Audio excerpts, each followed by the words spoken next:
सुप्रभात बच्चों, कैसे हैं आप। आशा है बच्चों आप सभी की ऑनलाइन परीक्षाएं बहुत अच्छी गई होंगी। बच्चों, आज अपनी इस वीडियो में हम अपने पाठ 4 कन्याकुमारी की यात्रा को पूरा करेंगे। ठीक है, तो चलिए चलते हैं अपने पाठ की तरफ। चलिए बच्चों शुरू करते हैं अपना पाठ कन्याकुमारी की यात्रा। जैसे कि बच्चों आप जानते ही हो कि ये पाठ हमारा पूरा हो चुका है, इसका व्याख्या भाग हम पूरा कर चुके हैं, है ना। और आज अपनी इस वीडियो में हम क्या करेंगे, हम करेंगे 2 दीर्घ प्रश्न और पाठ अभ्यास। किताब के पीछे जो दिया होता है ना अभ्यास कार्य वो, लेकिन उसे करने से पहले हमें क्या करना है, उसे करने से पहले एक संक्षिप्त चर्चा कर लेते हैं इस पाठ की। ठीक है, तो कन्याकुमारी का सार करते हैं। क्या है कन्याकुमारी पाठ, क्या पढ़ा हमने, लेखक क्या समझाना चाहते हैं हमें। तो देखिए इस पाठ में लेखक हम सभी को, सभी मनुष्य को, सभी पाठकों को यात्रा करने की प्रेरणा देना चाहते हैं, है ना। वो चाहते हैं कि मनुष्य हमेशा यात्रा करता रहे। यात्रा करने से क्या फायदे होंगे, यात्रा करने से मनुष्य को स्थान विशेष की जानकारी मिलेगी ना, वहाँ के सांस्कृतिक महत्व को वो समझेगा और प्रकृति के सुंदर सुंदर और मनोहारी दृश्यों को देखेगा, उनको आत्मसात करेगा, उनसे जुड़ेगा, तभी तो उसमें ऊर्जा और स्फूर्ति का संचार होगा। इसीलिए यात्रा करना बहुत जरूरी है। आप सभी जानते हैं मनुष्य का जीवन कितना व्यस्त जीवन है ना, कितना बोझिल है। तो इस बोझिल जीवन में हम क्या करेंगे, इस बोझिल जीवन में थोड़ा सा आनंद की जो प्राप्ति हम करेंगे वो कैसे करेंगे, यात्रा करके। तो इस पाठ में लेखक ने भी अपनी एक यात्रा का, कौन सी यात्रा का, कहाँ की यात्रा की उन्होंने, कन्याकुमारी की। तो लेखक ने अपनी कन्याकुमारी की यात्रा को हमारे साथ साझा किया है, बांटा है। जो जो उन्होंने देखा है ना, वो कब गए, कैसे गए, किसके साथ गए, रास्ते में उन्होंने क्या देखा, ये सब हमारे साथ उन्होंने अपने विचारों को उन्होंने प्रस्तुत किया, है ना। अपने विचारों को हमारे साथ बांटा ताकि हमारे मन में भी प्रेरणा आए, ताकि हम भी आकर्षित हों कि हम भी कन्याकुमारी जाएं, लेखक के अनुभव को हम भी महसूस करें। ठीक, तो उन्होंने हमें, जब वो कन्याकुमारी पहुंचे तब उन्होंने हमें बताया, क्या क्या बताया उन्होंने हमें विवेकानंद शिला मंडप के बारे में बताया, उन्होंने हमें कन्याकुमारी के बाजार के बारे में बताया, त्रिसिंधु सुषमा के बारे में बताया, और यही नहीं, सूर्य दर्शन जो सबसे सुंदर दृश्य होता है, ठीक है, सूर्य उदय और सूर्यास्त का जो दृश्य है वो, उसका बहुत ही सुंदर वर्णन उन्होंने किया। तो इस पूरे पाठ से हमें सीख क्या मिली, क्या सीखने को मिला, इस पूरे पाठ से हमें ये सीखने को मिला कि मनुष्य को यात्रा करनी चाहिए। अपने व्यस्त जीवन से सभी मनुष्यों को कुछ समय निकालना चाहिए और कहीं ना कहीं की यात्रा अवश्य करनी चाहिए। ठीक, तो ये तो था हमारा क्या, पाठ। पाठ की संक्षिप्त चर्चा। अगर आपको पाठ का सार कभी भी लिखने के लिए बोला जाए तो संक्षिप्त रूप से आप उसको लिख सकते हैं। ठीक है, इसके बाद हम बात करते हैं दीर्घ प्रश्न की। तो दीर्घ प्रश्न बेटे आपके पेज नंबर 36 पर, आपकी किताब में पेज नंबर 36 पर जो प्रश्न दिए गए हैं उसमें सेकेंड लास्ट क्वेश्चन किताब में दिया हुआ है। कौन सा क्वेश्चन है ये देखिए। क्वेश्चन है, कन्याकुमारी का मुख्य आकर्षण त्रिसिंधु सुषमा है, लेखक ने ऐसा क्यों कहा। तो इसका बहुत ही आसान सा उत्तर आप लिखेंगे, ठीक है, और लेकिन बढ़ा चढ़ा के लिखेंगे क्योंकि ये दीर्घ प्रश्न है। तो इसका आंसर वैसे आपको पेज नंबर 35 पर मिलेगा, ठीक है, किताब में पेज नंबर 35 पर इसका उत्तर है। लेकिन आप क्या लिखेंगे, इसमें ये कह रहे हैं कि कन्याकुमारी का जो मुख्य आकर्षण है, जो लोगों को सबसे ज्यादा आकर्षित करता है, वो है त्रिसिंधु सुषमा, यानी कि जहां पर 3 समुद्र आपस में मिलते हैं। ठीक है, 3 समुद्र कौन से, बंगाल की खाड़ी, अरब सागर, हिंद महासागर, ये तीनों जहां मिल रहे हैं, वो जगह जो कन्याकुमारी है, वो जो दृश्य है वो सबसे ज्यादा सुंदर है, लोग उसी को देखने वहां जाते हैं। ठीक है, तो लेखक ने ऐसा क्यों कहा, क्योंकि उसको देख के लेखक को लगता है कि ये बहुत ही सुंदर दृश्य है, इसके आगे तो सरगम के जो 7 स्वर है वो भी बेकार है। इसके आगे तो इसको देखकर तो ऐसा लगता है जैसे ये भारत माता के चरणों की वंदना कर रहा हो। ठीक है, दूर दूर तक नीला जो समुद्र में जो पानी है, नील वर्ण यानी कि नीले रंग का जो पानी दूर दूर तक फैला है, उस पे जो छोटी छोटी नौकाएं इधर से उधर जा रही हैं, वो देखकर बहुत अच्छा लेखक को महसूस हो रहा है। जो काली और रंग बिरंगी जो वो है बालू है जो किनारे किनारे पर बिखरी हुई है, उसे देखकर लेखक को बहुत अच्छा लगता है। तो वो जो दृश्य है ना, त्रिसिंधु समुद्र का जो दृश्य है, वो सबसे ज्यादा आकर्षित लगता है। तो इन्हीं को चाहे आप पॉइंट्स में लिखें, ठीक है, या फिर आप एक पैराग्राफ में लिखें, आपकी मर्जी। इसीलिए लेखक को ये दृश्य सबसे अच्छा लगता है। कौन सा दृश्य? त्रिसिंधु सुषमा का।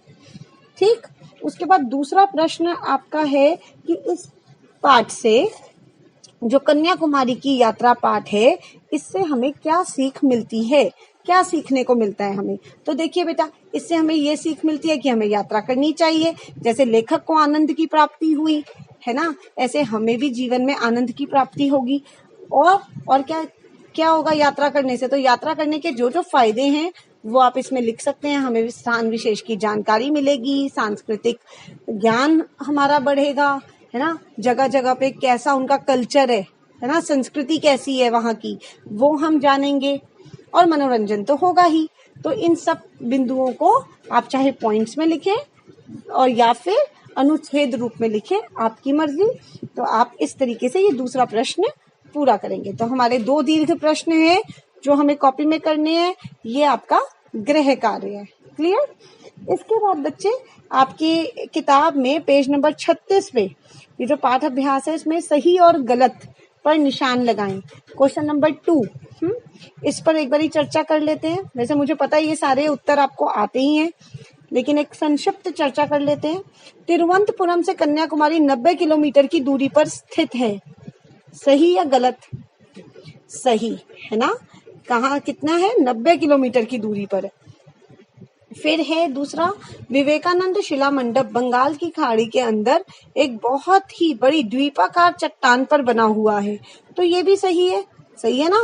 एक द्वीप के आकार का, द्वीप होता है जिसके चारों तरफ पानी हो, तो एक आइलैंड पर बना हुआ है ये विवेकानंद शिला मंडप। ठीक है, तो ये भी सही है।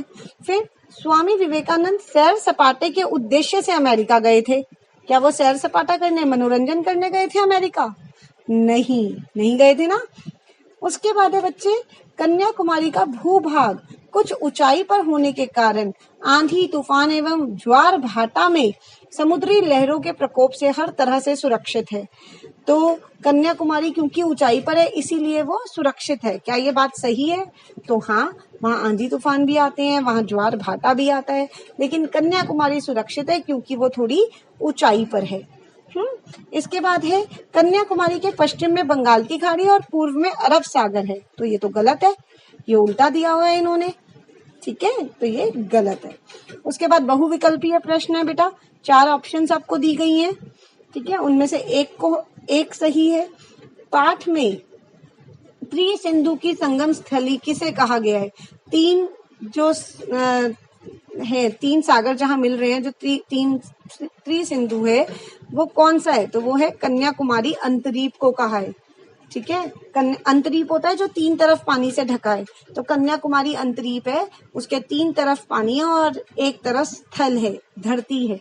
ठीक है, फिर है मरंतु वालमले क्या है? मरंतु वालमले क्या था? मरंतु वालमले एक पर्वत का नाम था, एक पथरीला पर्वत। ठीक, फिर है तीसरा आपका, श्रीपाद शिला को बाद में किस शिला के नाम से याद किया जाने लगा? तो आपको ऑप्शन दी हुई है यहाँ पर, अमृत शिला, विवेकानंद शिला, राम तीरथ शिला और कृष्ण शिला। तो विवेकानंद शिला के नाम से उसको जानते हैं हम।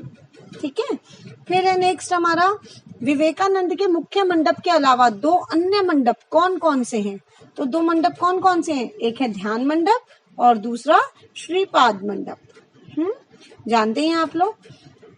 लास्ट है आपका, सूर्य दर्शकों की टोलियां इधर उधर से आकर घाट के किस छोर पर एकत्र होने लगी। कहाँ पर इकट्ठी हुई? जब शाम को वो आए थे, सारे दर्शक इकट्ठे हुए थे, लोग टोलियां बना बनाकर, तो कहाँ पर आए थे सूर्य दर्शन करने के लिए? तो देखिए, शाम को सूरज कहाँ से अस्त होता है? सूर्यास्त कहाँ से होता है? पश्चिम दिशा से। तो वो कहाँ पर आए थे? पश्चिमी छोर पर। ठीक है, तो ये था आपका पाठाभ्यास। इसके बाद शब्द संपदा दिया हुआ है। ठीक है, पेज नंबर 37 पर आप देखेंगे नीचे लिखे शब्दों के दो दो पर्यायवाची शब्द लिखिए। पर्यायवाची शब्द आपको पता ही है ना? तो पहला आपको दिया हुआ है समुद्र। समुद्र के काफी सारे पर्यायवाची शब्द हो सकते हैं।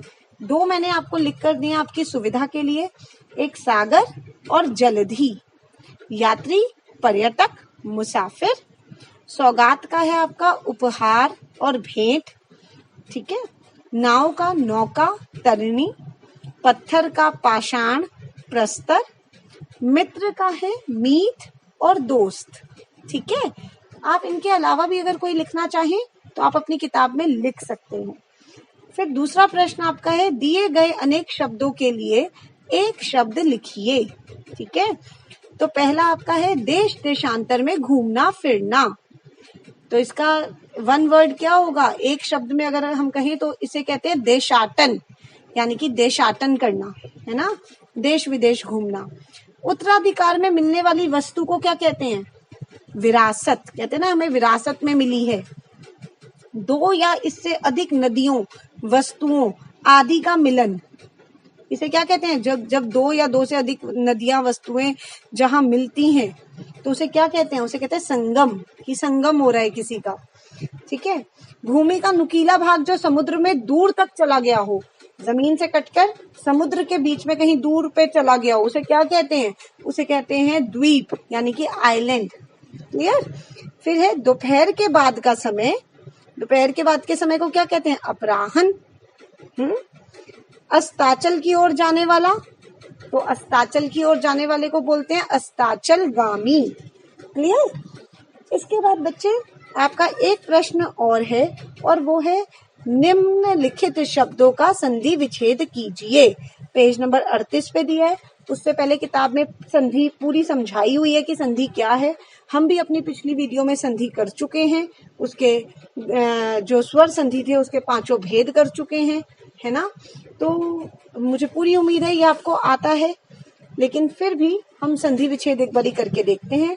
पहला शब्द है देशाटन। किससे मिलकर बना है अगर हम इसको अलग अलग करें? देश जमा अटन।